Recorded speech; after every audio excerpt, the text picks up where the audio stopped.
زي متشو ويدما ناي صلق سمعت كم سمع كاز قبر سوقاتي مكاري فلت او برقص كم ديام زول سوات لمدات كواني خيل يوم مس كفو سب تراخيب كخد كون تخيلي خام كفو السوات ناي بحق مننتهم كحوس لزغلو نمل لايم ازي خبيت كخوني خيل يوم بدقة ملكعيناتات حاليت ويون حيواتك مسلي خيل يوم جنوشتهم بخفاء استمل ايوم ابزا فيديو بزع خفاء السوات كل نجر كندسسينام فلما جن اكو يا السوات النفري لما ملكتات نتعذب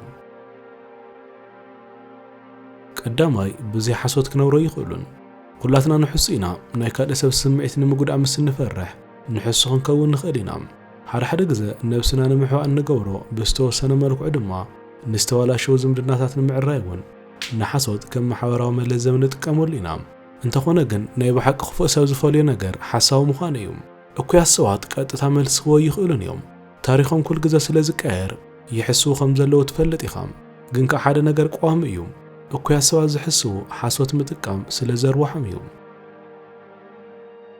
كلينيكال سايكولوجيست ديفيد لاي كمزولو مبزحتو غزا سوا زحسو نت خناتات نمقوصار وي دما زدليو ملاش نمركاو زتقالم صلوان مفتار سلازدليو نوكو ياسوات حاسوت مزراو قليل سبورتيو نيو حق مننتهم كمحوا جميركا ني غزا رسوم مچوت كولو حقنا طويو تحقيسم تصوتو وصوتايو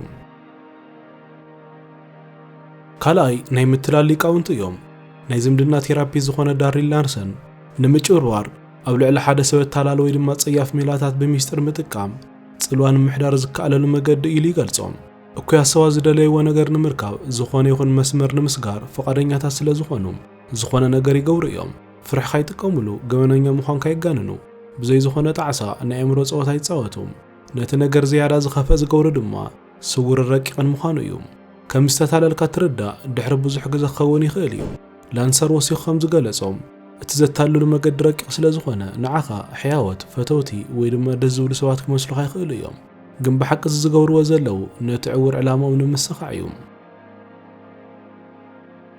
ሳልሳይ ንዝገብርዎ ተግባር ዝኾነ ዓይነት ሓላፍነት ይወስዱን እኩያት ሰባት ብዙሕ ናይ ናርሲዝም ወይ ድማ ናይ ነፍሰ ፍትወትን ስሳዕን ባህርያት ኣለዎም እዮም ናይ ሓዳርን ስድራቤትን ቴራፒስት ካሪን ሜርኩሪ ከም ዝገለጾም ናርሲስታት ምስ ናይ ገዛ ርእሶም ስምዒት ርክብ የብሎምን ነቶም ስምዒታት ኣብ ካልኦትዮም ዝጽዕንዎም ስለዚ ድማ ሓላፍነት ናይ ምውሳድ ዓቕሚ የብሎምን ነፍሶም ኣብ ቦታት ካልእ ሰብ ብምእታው ሓደ ነገር ኣብ ልዕሊ ኸንታይ ጽልዋ ከም ዝሕድር ክስምዖም ወይ ድማ ክርድኦም ይኽእልን እዩ ንዓኣቶም ብኸመይ ከም ዝጎድኦም ጥራሕዮም ክርእዩ ዝኽእሉ ሓደ ሰብ ንዝገበሮ ጌጋ ይቕረታ ዘይሓትት እንተደኣ ኮይኑ ክፉእ ምዃኑ ትፈልጥ ኢኻ ሓደ ነገር ከም ዝጎደሎም እኳ ፈጺሞም ይቕበሉን እዮም ፍጹማትን ቁኑዓትን ምዃኖም እዮም ዝኣምኑ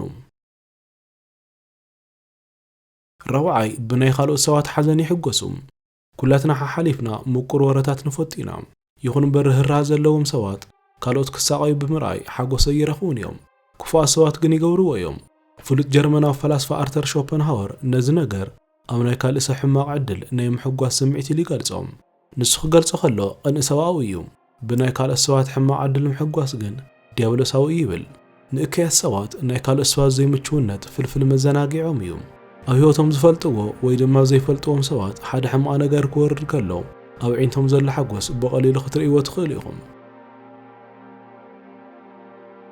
ሓምሻይ ንገዛእ ርእሶም ረብሓ ዘይብሉ እንተደኣ ኮይኑ ንኻልኦት ሰባት ዝኾነ ነገር ይገብሩን ክፉኣት ሰባት ንነብስኻ ምግልጋል ዝብል ቃል ናብ ሓድሽ ደረጃ እዮም ዘሰጋግርዎም ንኻልኦት ሰባት ኢሎም ዝገብርዎ ነገር የለን ብዝኾነ መገዲ ነብሶም ተዘይጠቒምዎም ማለት እዩ ሓደ ሰብ ኩል ግዜ ድሌቱ ንምምላእ ጥራሕ ዝፅዕር እንተደኣ ኮይኑ ክፉእ ምዃኑ ትፈልጥ ኢኻ ዘድልዮም ወይ ድማ ዝደለይዎ ክስካብ ዝረኽቡ ካልእ ሰብ እንተተጎድኡ ፍጹም ይግድሶምን ክፉኣት ሰባት ሓደ ግዜ ጠቐምቲ ክመስሉ ይኽእሉ እዮም ንስኻን ከሓተትካ ውዕለታዊ እውን ሓገዝ ክህቡ ይኽእሉ እዮም ግን ውዒሎም ሓዲሮም ነቲ ነገር ከባኻ ንምርካብ ከም ሓደ መታለሊ ሜላ እዮም ዝጥቀሙሉ ሻድሻይ ካብኣቶም ንታሕቲ ንዝኾኑ ሰባት ጨካናት እዮም ነገልገልቶም ብኸመይ ይሕዙም ላዕለዎት ወይ ድማ ሓለፍቲ ኮይኖም ዝርከቡ እንታይ ይመስሉ ስልጣኖም ብዚ ኣገባብ ይጥቀሙሉ ድዮም እዚ ሓደ ሰብ ብሓቂ ክፉእ ምዃኑ ዘረጋግጽ ናይ ሓቂ ፈተና እዩ ጠቐምቲ ወይ ድማ ማዕረና እዮም ዘይሓስብዎም ሰባት ብኸመይ ከም ዝሕዙ ምርኣይ ገዳሲ እዩ እዚ ዝኾነሉ ቀንዲ ምኽንያት ክፉኣት ሰባት ንኻልኦት ከም ሰብ ብስምዒ ስለ ዘይርእይዎም እዩ ፈረንሳዊ ፈላስፋ ጋብርኤል ሄንሪ ማርሴል ነዚ ሓሳብ ጠንቂ ኩናት ክብል ፀዊዕዎ እዩ ንሱ ድማ ንሰባት ከም ሰብ ዘይኮነስ ከም መሳርሒ ናይ ምርዳእ ተሓሳስባ ኢሉ ገሊጽዎም ናይ ሓደ ሰብ ጠዋይ ንኻልኦት ብኸመይ ከም ዝሕዝ ብምርኣይ ክትፈልጦ ትኽእል ኢኻ ሻውዓይ ጥዑይን ዘላቕን ዝምድና ክህልዎም ኣይኽእልን እዮም። እኩያት ሰባት ብደገ ክረአዩ ከለዉ ኣዝዮም ለውሃትን ሰሓብትን ክመስሉ ይኽእሉ እዮም። ተደለይትን ብዙሓት ዝፈልጥዎ መድነቕትን ክህልዎም ይኽእሉ እዮም። ኮይኑ ግን ብዝግባእ ምስ ፈለጥካዮም እቲ ዝምድናታት ብሓቂ ላዕሊ ጥራሕ ምዃኑ ክትግንዘብ ኢኻ። እንተዳ ናይ ብሓቂ ኮይኑ ኣብ መጽሔት ፐርሶናሊቲ ኤንድ ሶሻል ሳይኮሎጂ ዝወፀ ሓደ መጽናዕቲ ከም ዝሕብሮ ነፍሰ ፍትወት ዘለዎም ወይ ድማ ናርሲሳውያን ኣብ ህውነት ልዑል ውፅኢት እንተመዝገቡ እኳ ግን ከዓ ሓቀኛ ዓርክነት ናይ ምዕቃብ ዓቕሚ የብሎምን። ይኹን እምበር ኣብ ህይወቶም ነዊሕ ዝጸንሐ ዝምድና ከጽንሑ እንተደኣ ኽኢሎም መብዛሕትኡ ግዜ ጥዑይ ዘይኮነን ሚዛኑ ዘይሓለወን መርዛም ዝምድና እዩ ዝኸውን። እዚ ዝኸውን ድማ እዞም ሰባት ኣብ ምትላል ምጥውዋይን ኣዝዮም ክኢላታት ብምዃኖም ጥራሕ እዩ። ፕሮፌሰር ማሕበራዊ ስነ-ልቦና ማዲን ፉገር ከም ዝሕብሮ ከም ምውራድ ምጽራፍ ወይ ድማ ኣብ ልዕሊ ናይ ቀረባ መሻርክቶም ሓይሊ ምጥቃምን ምፍራሕን ዝኣመሰሉ ስምዒታዊ መጥቃዕትታት ነቲ ዘሎ ዝምድና ንምቕጻል ክጥቀሙሉ ይኽእሉ እዮም። ስለዚ ጽሬት ዝምድናኦም ተዓዘቡ። ኣብ ህይወቶም ብሓቂ ዝፈትውዎምን ዝከናኸንዎምን ሓቀኛ ሰብ እንተደኣ ዘይብሎም እዚ ምናልባት ምልክት እከይ ባህሪኦም ክኸውን ይኽእል እዩ። ሻሙናይ በደል ክገብሩ ከም ዘይክእሉ እዮም ዝኣምኑ። ካልእ ናይ እኩያት ሰባት ምልክት ዝጋገዩ ምዃኖም ክቕበሉ ዘይምኽኣሎም እዩ። እኩያት ሰባት ኩሉ ግዜ ቁንዓት ከም ዝኾኑ ገይሮም እዮም ዝሓስቡ። እቲ ዝገብርዎ ነገር ኩሉ ፍጹም ልክዕ እዩ። ሓቂ እንተደኣ ኮይኑ ንነብሶም ካብቲ ሓቀኛ ዓለም ወይ ድማ ሪያሊቲ ሙሉእ ብሙሉእ ኣግሊሎማ እዮም። እዚ ድማ ብዝተለምደ መልክዑ ኢሞራላዊ ምዃኖም መግለፂ እዩ። ንሳቶም ዝገብርዎ ኩሉ ቁኑዕን ጽቡቕን ከም ዝኾነ እዮም ዝኣምኑ። ክኢላ ስነ-ልቦና ኣልበርት ባንዱራ ከም ዝበሎ እኩያት ሰባት እቲ ክፉእ ተግባሮም ዝፈጠሮ ጎዳኢ ውፅኢት ብምንካይ ንተግባሮም ጽሬት ይህቡ ወይ ከዓ ጀስቲፋይ ይገብርዎም። ናይዚ ዕላማ ድማ ብስነ-ልቦናዊ መገዲ ንነብሶም ናይ ምጽጋን መስርሕ እዩ። እዚ ማለት እቲ ተግባሮም ዝፈጠሮ ስምዒት ቃንዛ ብምንካይ ወይ ድማ ብምጥዋይ ነቲ ዝስምዖም ናይ በደል ስምዒት ወይ ድማ ጊልቲ የጉድልዎም። ታሽዓይ ናይ ምፍራድ እምነት ኣለዎም። ዕሙት ጽልኢ ደቂ ሰባት ብተፈጥሮ ዝህልዎም ነገር እዩ። ንሕና ደቂ ሰባት ካብ ጥንቲ ጀሚሩ ሓደገኛ እዩ ኢልና ንዝገመትናዮ ናይ ዓይኒ ምልክታት ቅልጡፍ መልሲ ነዳልወሉ መገዲ ማዕቢልና ኢና። በዚ ምኽንያት ድማ ኣብ ዘይንፈልጦም ነገራት ዕሙት ጽልኢ ክሓድረና ዝኽእል። ታሪኽና ከም ዘርድኦ ዘርኢ፣ ጾታ፣ ባህላዊ ፍልያትን ወዘተ ዝፈትሓናሉ መገዲ ነይሩ እዩ።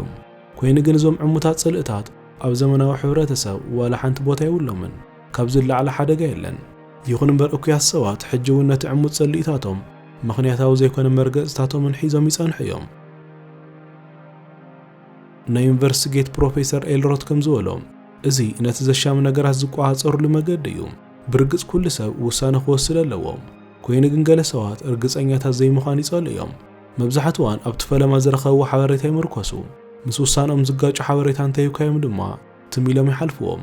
እኩያት ሰባት ዋላ እኳ ብሓቂ ዝፈልጥዎ ነገር ተዘይብሎም ኣብ ኩሉ ነገር ርእይቶኦም ክህቡ ይኽእሉ እዮም። ዓስራይ ኩሉ ነገር ብዛዕባኦም ክኸውን ኣለዎም። እኩያት ሰባት ክድነቑ ይደልዩ እዮም። ኣቐዲመ ከም ዝገለጽክዎ እቲ ዝሰርሕዎ ዘለዉ ነገር ጽቡቕ ምዃኑ ክስካብ ዝኣመኑ ነቲ እኩይ ባህርዮም ይንቐዎ እዮም። ንኹሉ ነገር ኣድናቖት ይደልየ ብቑዕ ኢሉ ዝኣምን ሰብ ትፈልጡ ዶ? እዚ ማለት እኩያት ሰባት ብዛዕባ ነፍሶም ዝኾነ ነገር ንምግባር ካብ መገዶም ይወፁ እዮም።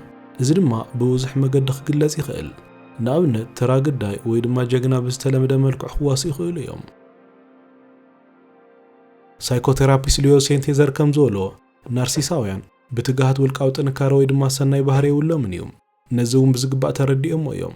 በዚ ድማ ነቲ ድኻሞም ናይ ብቕዓቶም ማእሰርቶም ስምዒት ዘይምውሓስን ንምሽፋን ዝሕዝን ፈተነታት ይገብሩ። 11 ኣድናቖትን ምስጋናን የርእዩን። ብሕማም ነፍሲ ፍትወትን ስምዒት ካልኦትን ዘይምርዳእ ንዝተበገሰ እኩያት ሰባት ከድንቑ ወይ ድማ ከመስግኑ ዓቕሚ የብሎምን። ኣብ ጆርናል ኦፍ ፐርሶናሊቲ ኤንድ ሶሻል ሳይኮሎጂ ዝወፀ ሓደ መጽናዕቲ ከም ዝሕብሮ ናርሲሳዊ ዝንባለ ዘለዎም ሰባት ንምስጋና ዝኾነ ዓይነት ዝንባለ የብሎምን። እኩያት ሰባት የቐኒየለይ ኩሉ ፈጺምኩም ክሰምዕዎም ኣይትኽእሉን። ብተመሳሳሊ ዝኾነ ነገር ሰባት ከም ዝሓገዝዎም ፈጺሞም ክዛረቡ ይኹኑ ክኣምኑ ይደልዩን እዮም። 12 ተጻባእቲ እዮም። ኩሎም እኩያት ሰባት ቀተልቲ ነፍሲ ይኾኑ ማለት ኣይኮነን። እዚ ማለት ግን ኩሎም መጥፋእቲ ኣይኮኑን ማለት ኣይኮነን። ንዓቶም ቃንዛ ዝፈጠር ነገር ምስ ዝኸውን ሓያላትን ቁጡዓትን ከም ዝኾኑ ክተስተውዕሉ ትኽእሉ ኢኹም። ፕሮፌሰር ስነ-ልቦና ዝኾነ ዴቪድ ቸስተርልን ጉጅሎምን ናይ ቁጣዕ ሰባት ባህሪ ጽኒዖሞ እዮም። እኩያት ሰባት ኣብ ካልኦት ሰባት ቃንዛ ንምፍጣር ዘዝቅጥ ባህሪ ይጥቀሙ እዮም። በዚ ድማ ውሽጦም ሓጎስ ይስምዑ ይብሉ። ብተወሳኺ ቸስተር ከምዚ ይብል ቁጡዕ ምዃንን ዘየድሊ ምብስጫውን ኣብቶም ቀተልቲ ነፍሲ ዝበሃሉ ሰባት ጥራሕ ዝርከብ ጠባይ ኣይኮነን። ኮይኑ ግን ምስቶም ተጻዋዕ ባህሪ ዘለዎም ሰባት እውን ብጣዕሚ ዝተኣሳሰረ እዩ ገለ እኩያት ሰባት ብኣካል ተጻዋዕቲ ዘይኮኑ ይኽእሉ እዮም ኮይኑ ግን ብስነ ልቦናዊ ስምዒታውን መገዲ ንልቢ ካልኦት ሰባት ዝሰብሩ እዮም ፍትዋት ቤተሰብ ካብዛ ቪድዮ ብዙሕ ነገር ከም ዝተማሃርኩም ተስፋ ይገብር ኣብ ቀጻሊ መደብ ብኻልእ ቪድዮ ክስካብ ንራኸብ ኣብዘ ዘለኹም ሰላም ኩኑለይ